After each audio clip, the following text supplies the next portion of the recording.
जय हिंद दोस्तों। Bell Bharat electronics limited की तरफ से आईआईटीआई के इलेक्ट्रॉनिक मैकेनिक ट्रेड के कैंडिडेट्स के लिए रिक्रूटमेंट निकल कर आ चुकी है टेक्नीशियन की पोस्ट पर। आईआईटीआई के सिर्फ इलेक्ट्रॉनिक मैकेनिक ट्रेड के कैंडिडेट्स एलिजिबल हैं।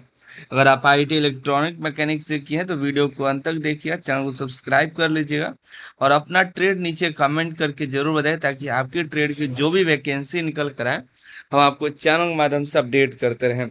और Anil sir ITI app download कर लीजिए, जहां पर आईटीआई संबंधित जो एग्जाम्स हो रहे हैं उसके लिए बेहतरीन से बेहतरीन कंटेंट और मॉक टेस्ट आपको दे सके।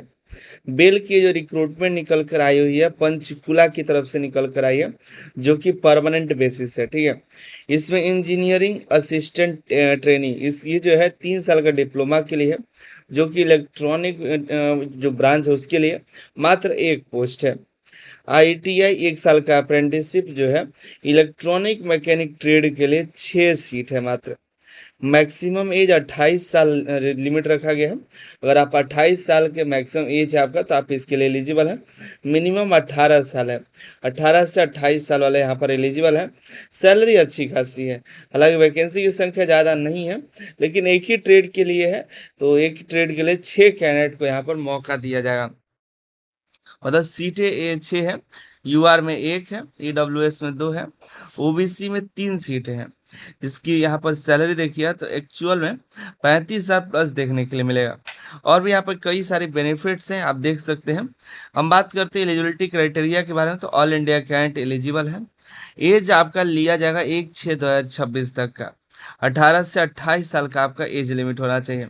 ओबीसी का 3 साल का छूट, एससी एसटी को 5 साल, दिव्यांग का 10 साल तक का छूट आपको देखने के लिए मिल जाता है। क्वालिफिकेशन की बात करें तो आईटीआई पास आउट होना चाहिए टेक्नीशियन सी के लिए, लेकिन 10th प्लस आईटीआई प्लस आपका अप्रेंटिसशिप भी होना चाहिए। ठीक है, 10th plus ITI plus NAAC, ये 3 डिग्री आपके पास होना चाहिए। ठीक है, तो आप इसके लिए एलिजिबल हैं। आगे बात करें एक्सपीरियंस का, तो एक्सपीरियंस नहीं चाहिए लेकिन अप्रेंटिसशिप जरूरी है। आपका हरियाणा एम्प्लॉयमेंट एक्सचेंज में रजिस्ट्रेशन होना चाहिए, यहाँ पर दिया गया है registration in Haryana employment exchange is mandatory. तो यहाँ पर तो एक समस्या आ जाएगी, ऑल इंडिया कैंडिडेट तो कर ही नहीं पाएंगे क्योंकि हरियाणा एम्प्लॉयमेंट एक्सचेंज की बातें कही गई है।